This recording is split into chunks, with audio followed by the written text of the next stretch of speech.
Hi, Philip Hinkle with Event DV Magazine. Today's tutorial is on a new third-party plugin called ROBUSKEY. As you can tell by the name, it's a keyer. What's so great about ROBUSKEY is it allows you to make a great key out of poorly shot footage. I'm going to show you how to clean it up and have your keys looking the best they can be. Enjoy the tutorial. Hello everyone, and welcome back to the final installation in our series of tutorials for EDIUS version 6. Today we're going to be talking about another third-party utility that's recently come to market that plugs in really well to EDIUS. It's called ROBUSKEY, and as you can tell by the name, it's a keyer. Let's get started and see what we can learn about ROBUSKEY. First, let's look at the EDIUS keyer and see how well it works. I've got a pretty good green screen here. You can see there's probably not a whole lot of trouble other than a few spots with his hair where we would have trouble making this green screen. I'm going to come over to my effects palette and find my keyers, and I'm going to find the chroma key and drop it down on my transparency track. As you can see, EDIUS just by default will drop the key in there, and it's done a pretty good job. There's really no need to venture outside of EDIUS for this type of a key. This is a pretty good one, and it would work really well. Let's find some more difficult footage, however. Let's come down our timeline a little bit where I've got some more challenging footage. I did a search on the internet for challenging green screens and found a site called HollywoodCameraWork.us, and they had a number of green screen keys that were very challenging for one reason or another. And so I grabbed a few of those and I said those would be great examples to show off ROBUSKEY. So I've used those, and the only caveat was I had to give you the website where I got those from. So if you wanted to get some of those so you could do some of your own experimentation, it's HollywoodCameraWork.us. Let's try this out. Okay, I'm going to come over and grab my chroma key and drop it down on my transparency track. As you can see, EDIUS has keyed out pretty well the green from our screen. I've got a white background behind it.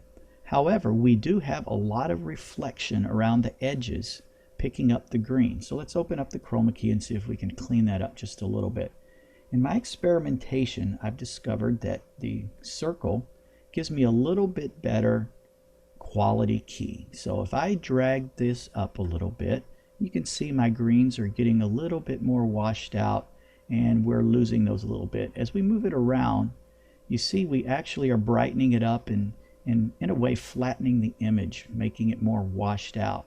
But it is also much more usable as well, as opposed to the bright greens. I'm going to take it and set it somewhere about there. We've just got the hint of a little bit of green still, but it's pretty much cleaned up and looks much better. If I play that, we can see it looks pretty good. But in some of the areas, like up around the edges on her hair and some spots on her coat, you can see where we've pretty much desaturated stuff right around in there, where it's not the perfect green screen and it's not the perfect key, but it's fairly usable. Let's now mute our EDIUS track and open up our ROBUSKEY track. Okay, here's the same shot. I'm going to go back to the beginning of it, and I'm going to come over to my effects palette. With ROBUSKEY, it's not a keyer, but it's a green screen filter. The fact ROBUSKEY acts as a filter and not a keyer is huge in EDIUS. Within the EDIUS workflow, you're only allowed to use one keyer on the key track, but you can use unlimited filters. So this opens up the opportunity for you to use ROBUSKEY as a filter on your filter track and then still apply other keyers of different types to the keyer track, so you get more flexibility this way. I'm going to open my ROBUSKEY information dialog. And here's the controls. Let's go through these and study some of them a little bit. The first thing I'm going to do is I'm going to click on my eyedropper and come out and click on something green. And as you can see, we've already got a much cleaner key than what EDIUS was giving us. If I scrub through here, you can see even as she turned, we're not getting quite the desaturation around her hair that we got with the EDIUS version of the keyer. So this is already a big improvement over what we saw with the EDIUS. Let's go down through some of these controls now and see just exactly what they mean. Up across the top, we've got three different options. We can see the result. We can see a mat where we can help dial in some of our keying to get the fine details worked out. And if I click on the source, it just shows me what my original footage looked like. Coming down the way, our next option is Smooth BG, or Smooth Background. If we scrub through some of our footage, you can see behind her those shadows. That could pose a problem to some keyers. What Smooth BG does is it actually will flatten the background up in the keying process and make it much more regular and not as irregular, helping us grab a better key. I'm going to turn it back to results so we can actually see what we're working with and see our finished product as we're working through some of the options in our information screen. The next option is shadow. This will adjust the amount of shadow of objects when it's being synthesized. So if I start dragging this back and forth, we can see some of the results. So if I get all the way over, it just gets messed up. You can see a little bit bleed through on her chin there. You can see the hairs being affected. So I'm going to put it back to 100, back to its default setting. It looked pretty good there. If I come down to the clip black, it adjusts the portion you'd like to move the post chroma keying alpha channel. So if I start adjusting the black up, you can see again her hair is being affected. And once I get and there's that chin problem again. Once I get all the way over to the edge, it just goes white on me. You can also see along the edge of her sleeves there, we're losing some of her coat. I'm going to put that back to the default 0. Looks pretty good there. The clip white, adjust the portion you'd like to retain the post chroma alpha channel.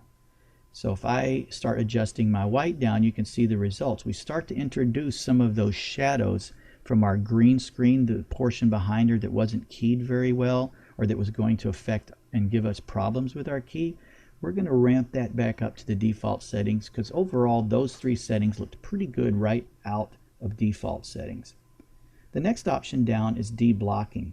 If I turn that on and I've got footage that has pixel noise or block noise on it, this can help clean it up and you can adjust the amount of sensitivity. This could come in handy if you're using, say, MPEG footage or HDV footage that could have compression artifacts in it. This could help your keying of those types of files come out much cleaner. The next option down is the edge contract. If we want to shrink the amount of edge being worked with on our footage, we can adjust our number up and it changes and you can see things are being shrunk in and it's masking out, but you see it's making some blur. And if you've got a really messy edge, this might help it a little bit. You can change the contract threshold and you can ramp that up and it'll just adjust the threshold for how sensitive it is. I'm going to mess with those a little bit, and I still think even right at the default settings of 0 and 0 for those, I still get my best key. So on this particular green screen, I'm going to turn that option off, but I did want to show you what it does. The edge blur, that's pretty self-explanatory. If I take the mask blur radius, the edges around her, if I start adjusting them, you can see they're being blurred and feathered. This could be handy sometimes if you've got really, really razor sharp edges on your key that just don't look right. Once it's blurred, you can change the blur value and do some other things that will affect how it looks. So I'm going to uncheck that because, again, this looked pretty good right with the default settings. Coming down to the hue, the skin hair color, this removes the reflection of skin and hair color. If we had that spillover from the green, this could help us clean it up in our hair area. Adjusting it right now is going to just mess up some of the tones, and we've got a pretty good key right from default on this particular footage with ROBUSKEY. Blue removes a bluish reflection in transparent material. We don't really have any in here. You can see if we mess with that, really nothing changes, so we're going to set that right back to the default. Now down toward the bottom, we're almost done with our ROBUSKEY information palette. We have an area that's advanced for despill. The white gray will remove green spilled to white, black, and gray objects. So if we adjust that, and there was a lot of green on there, oh, look what it does when we get all the way over. It's going to bring back some of our noise in the background. We don't want to go there. So we're going to move this back, and as we move it back to 0, you can see it's adjusting things on the whites and grays, and she's got a gray coat on, so it's working on that a little bit. It looked best with our default settings. I'm just showing you what each of the settings do. The skin hair color removes green spilled into the skin and brown hair. If I adjust this, we don't see a whole lot of change unless we drag it all the way down to 0. I'm going to leave that again at the regular setting. If we had a lot of the green bleeding over like we did in the EDIUS version, then this little trick here would have been really good to clean that up. The blue removes green spilled into transparent objects. We don't have any transparent here, so it's not going to help us a whole lot. We're just going to leave that there. Going to try it real quick. Nothing really happens, so we're going to leave that at its default settings. The screen gain, our last option, is used when the color range of the background is too wide to perform a chroma key correctly. This one is pretty good. If we adjust it back and forth, we don't really see a change. So I'm going to put it back at its default setting. I think it was somewhere around here in the 30 range. So I'm just going to leave it right there. And the GPU on, if you have GPU acceleration with the right kind of graphics card in your computer, you can get accelerated playback and easier playback. If you have that option checked, I'm going to leave it on, and I'm going to click OK. And now, as you can see, we've got a pretty good green screen. Now, for fun, let's compare that to what EDIUS did. I'm going to turn off this channel and turn EDIUS back on. As you can see, we still retained a little bit of that green, and we had the flat spot, the washed out areas in her hair. And if we played that, it still played in real time, but you can see it was a really bad key. It just didn't work too well around some of the edges, and we've got a lot of green spilling over. The ROBUSKEY version, you can see it didn't wash out as much. We still retained a lot of the shadows and the depth in our image. Now, because ROBUSKEY is a third-party plug-in and my graphics card isn't quite the perfect one to get real-time playback with that GPU option, I had to render this clip so we could see the quality of our key in real time. So if I play this key now, you can see our footage looks pretty good. How does that compare to the EDIUS version? Well, if we mute that and turn it back on, again, we see the loss of depth. It's much flatter. So we can see now that on this particular type of problem key, the ROBUSKEY did a really good job of cleaning that up. Let's move down our timeline a little bit more. I've got a clip here from HollywoodCameraWorks.us that would challenge many a keyer. As you can tell, this is not something that you would want to try and key very easily. There's a lot of work to do there. ROBUSKEY makes this very easy. I'm not even going to try this in EDIUS because I'd have to do some fancy masking and it would take a long time to do because of all this periphery stuff in the background and everything that's going on. So on this one, I'm just going to come up to my effects palette, and ROBUSKEY has an extra little step that will help you mat out stuff you don't want, and it's called the ISP Clip Alpha. I'm going to drop that down first onto my clip and open up the properties on that. Let's go over some of these options. You'll recognize a little bit of it from the keyer filter. You've got the result, the matte, and the source. That operates just like what it did on the actual green screen keyer filter. So I'm not going to go over those. Now down here, the matting is what's really neat. For our particular purpose, I'm going to leave it on from RGB. What that does is it generates a mask from RGB. If I click on alpha, it will create a mask from my alpha channel. I'm going to use the RGB for my situation. I'm going to click on the dropper, and I'm just going to come over here close to her and click on the green. And look what happened. It's masked out all that periphery stuff. Now let's scrub through here a little bit and see how that mask worked. Okay, a few spots back in, is it right here? There's a little spot down on the left right there, and also over here, I remember right, there's a spot there where maybe it didn't pick up all of her pants. So I'm going to leave it right there so I can, oh, look right here what happens to it. It starts cutting things off.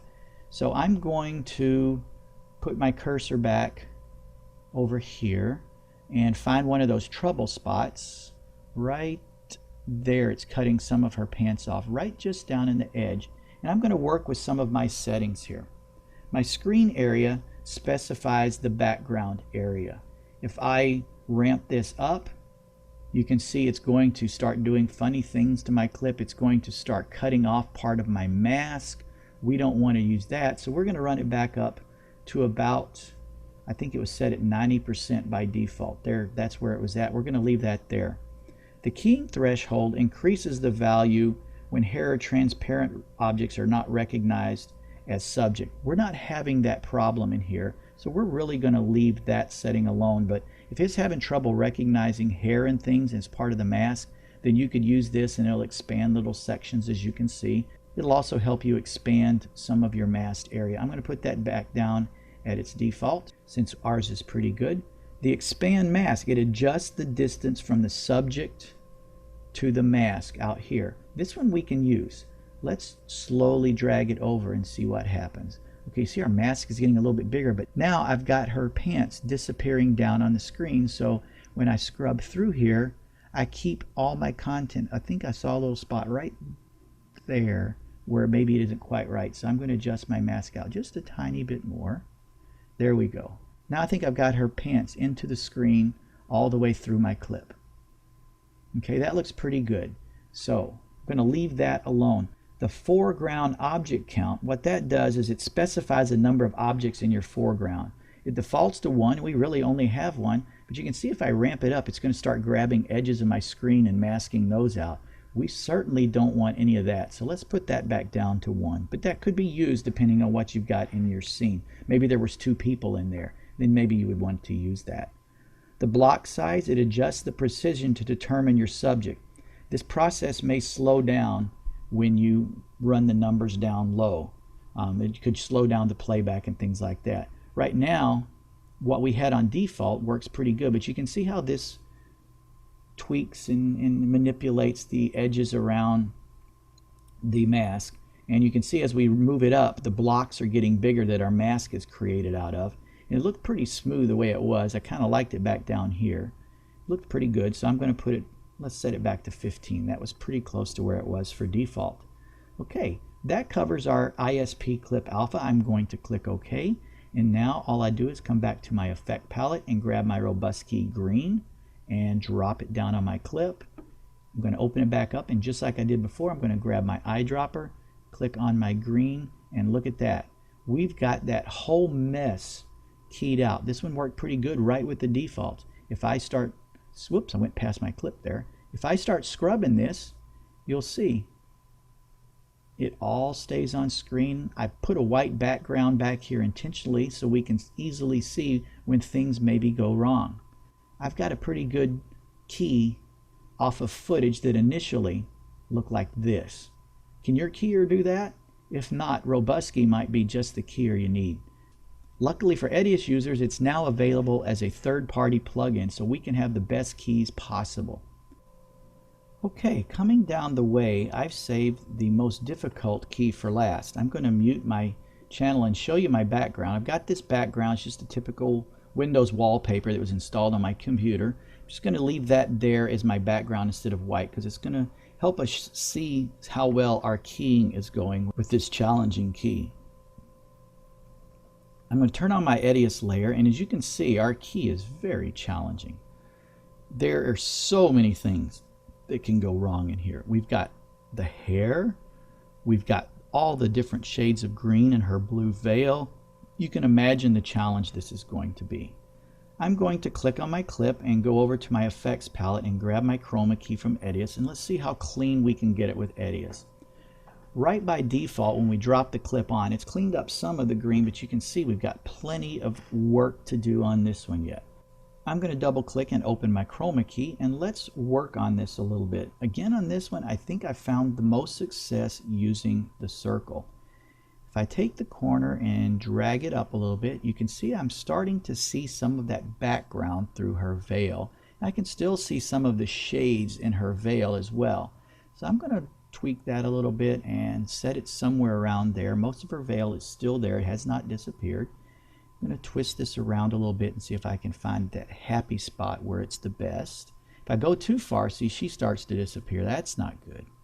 So I'm going to come back around, and I'm thinking this right here is probably about as clean as I'm going to get this portion. This is the challenge, her hair up here. I have not found a way with the EDIUS keyer yet to get all of that detail not to be washed out and the green spilling over and stuff into it.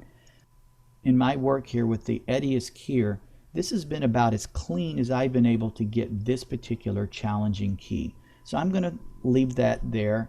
Your success may or may not vary based on your experience with the keyer. Now I'm going to mute that track, and I'm going to open up my ROBUSKEY track, and now we have our original clip back. I'm going to come back over to my effects palette and I'm going to grab my Robusky green again. You notice there's a Robusky blue.